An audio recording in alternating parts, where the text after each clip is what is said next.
Solo cruising is not a single experience.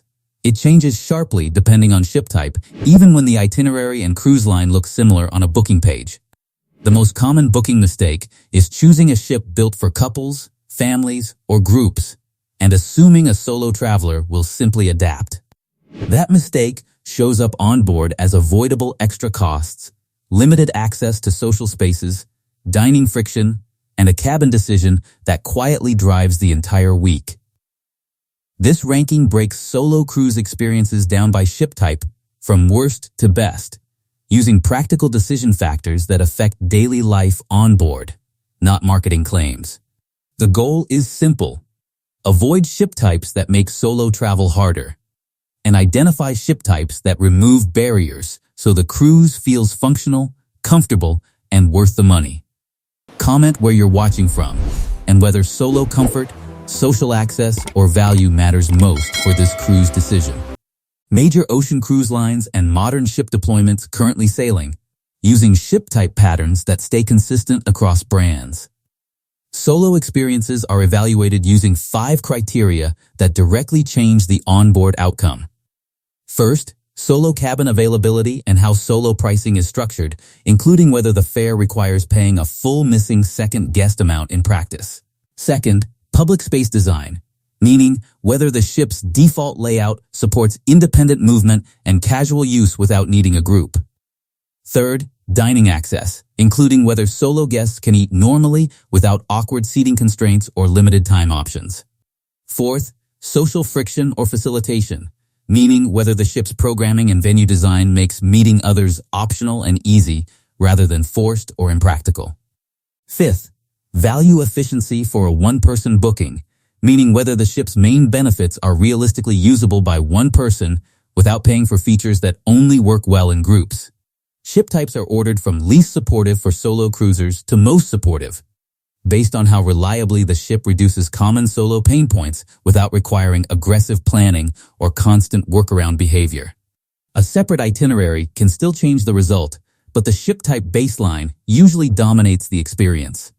Exclusions, river cruises, expedition vessels, and charter ships, because ship design and onboard routines in those categories are not comparable to mainstream ocean cruising. Large family-oriented megaships. Large, high-capacity ships designed around family travel, multi-person cabins, and group entertainment. The ship's daily rhythm is built around big venue scheduling, headline shows, group dining patterns, and activity areas that assume multiple people moving together. The solo problem on this ship type is not a lack of things to do. The issue is that the ship's default environment can turn ordinary daily needs into friction points. On many megaships, the busiest venues are built for groups to claim space, not for individuals to casually settle in. Seating clusters, lounge layouts, and pool areas often encourage territory behavior where groups hold spots for long periods. That makes it harder for a solo guest to find comfortable, low-effort places to sit, read, eat casually, or reset between activities. The crowd model also affects elevators, disembarkation flow, and peak time movement, which can add time cost to basic routines like getting from cabin to dining to a quiet area. Another practical impact is the ship's entertainment structure. Many family-focused megaships rely on reservation systems, timed entry, and venues that fill quickly. For solo travelers, that can create a planning load that starts to feel like managing a schedule rather than relaxing. It becomes easy to lose time to queues, venue timing, and walking distances, especially on ships designed around multiple neighborhoods or separated zones. Best suited for solo travelers who want constant external stimulation, do not mind crowds, and enjoy structured entertainment even when it requires advanced planning. Avoid for solo travelers prioritizing calm routines, quiet downtime, and flexible use of public spaces without competing for seating or navigating peak time congestion. Luxury traditional ships without solo infrastructure. Premium or luxury leaning ships that offer elevated service, quieter ambiance, and a more traditional cruise format, but still assume most cabins are occupied by 2 guests. These ships often focus on suite categories, formal dining rhythms, and a higher staff-to-guest service model rather than building solo-specific systems. The defining issue for solo travel on this ship type is cost structure. Many traditional premium and luxury ships price the cabin assuming 2 people, which results in a single supplement that can add a large premium to the fare for one person occupying a 2-person room. The practical outcome is not just paying more, but paying more without receiving extra onboard value in return. The cruise may still be excellent, but the value efficiency for a solo budget drops sharply because the pricing model is designed to protect revenue that would normally come from a second guest. Single supplement pricing is widely recognized as a common solo cost barrier across cruising. The second practical impact is the ship's social and dining formality.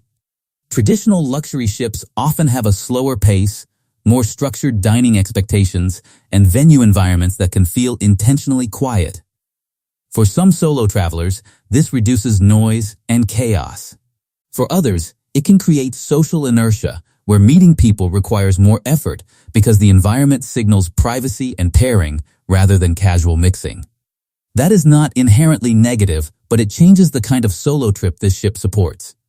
It tends to favor solo travelers who are comfortable spending long stretches in private space, are content with quiet public rooms, and prefer a reserved atmosphere over spontaneous social flow. Best suited for solo travelers who value service quality, calm ship ambiance, and are comfortable paying a premium for that environment. Avoid for solo travelers who want price fairness, are comparing options primarily on cost-to-experience ratio, or want built-in solo support that reduces social and dining friction. Party-focused short itinerary ships. Ships and sailings designed around short itineraries, high turnover, nightlife, and a social scene that leans heavily into bars, late-night venues, and weekend-style pacing. These ships often attract groups traveling together and prioritize entertainment density over quiet zoning. The practical solo issue here is not whether nightlife exists. The issue is how the ship's dominant culture shapes sleep, spending, and onboard comfort. Party-oriented short itineraries tend to compress the fun into a smaller number of days, which increases late-night noise in public areas and sometimes in nearby cabin corridors depending on deck placement. For a solo traveler, the cost of fatigue is higher because there is no built-in group rhythm to share downtime decisions with, and the ship's default pace can push daily routines later and later. A second impact is value alignment. Party-focused ships can be efficient for solo travelers who actively want nightlife and social energy, but they can be inefficient for solo travelers who do not drink much, do not stay out late, or want morning-heavy port days. In those cases, a significant portion of the ship's core product becomes background noise rather than usable value. That creates a specific regret pattern. Paying for a ship culture that does not match personal pacing, then spending the cruise trying to escape the ship's loudest areas rather than enjoying them. Best suited for solo travelers who want nightlife, high-energy social settings, and are comfortable with a louder ship environment. Avoid for solo travelers who prioritize rest, early mornings, quiet evenings, and a cruise structure built around steady routines rather than late-night peaks. Mid-size traditional ships with flexible public spaces. Mid-size ships with a conventional layout, moderate passenger counts, and shared venues that do not rely heavily on segmented zones. These ships typically offer a balanced mix of lounges, casual dining, main dining, and quieter corners without extreme crowd pressure. The solo advantage here is functional independence. A mid-sized traditional ship usually makes daily movement easier because venues are closer together, deck plans are simpler to learn quickly, and the ship's scale reduces the time cost of doing small things. That matters for solo travel because the cruise is driven by repeated micro-decisions: where to sit, where to eat, where to reset, and how to move without wasting time. On a mid-sized ship, it is easier to establish personal routines that feel stable by day 2 without needing constant map checking, reservation management, or long transit walks between venues. Another practical benefit is public space flexibility.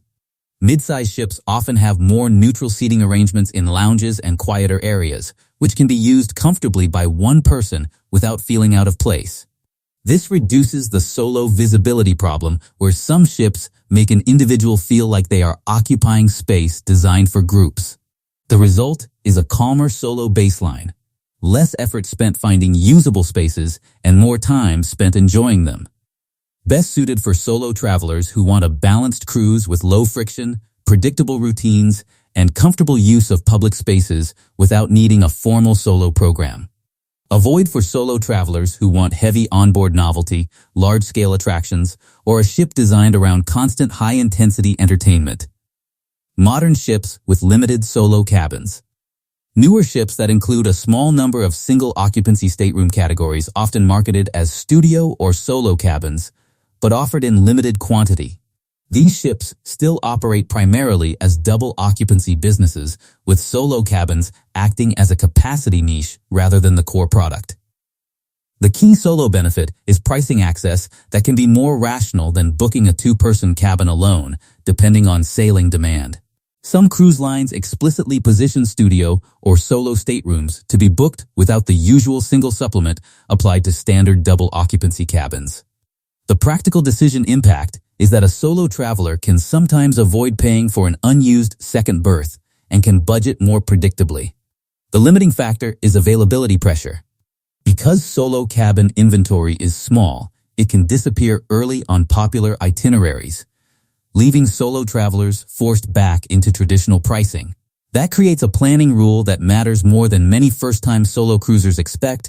The best time to secure a solo cabin is often earlier in the booking cycle, especially for peak dates, because there are not many units to wait and see.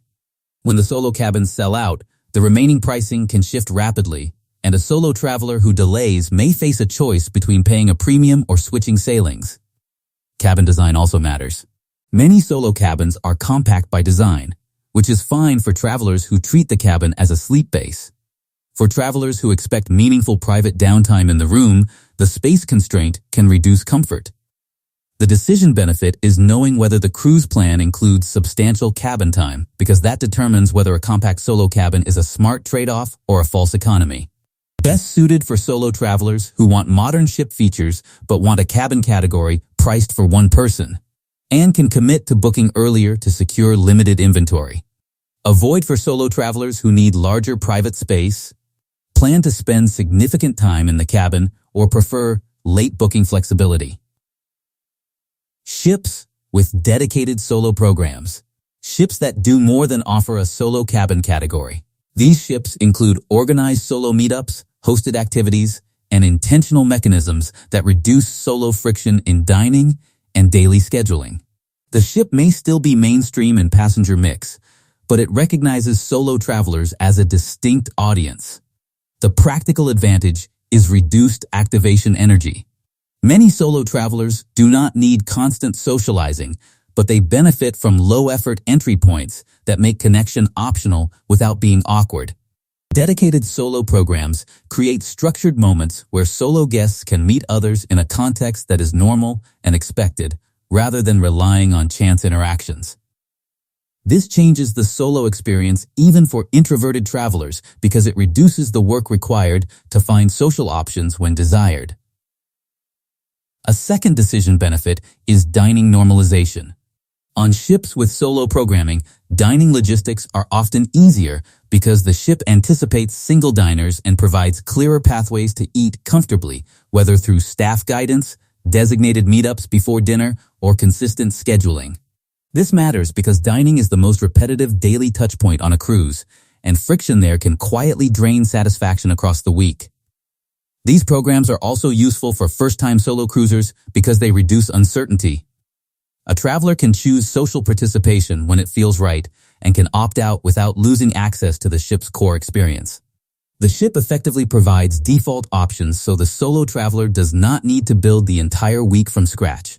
Best suited for first-time solo cruisers, travelers who want optional social structure, and anyone who values predictable access to group activities without needing to initiate everything independently.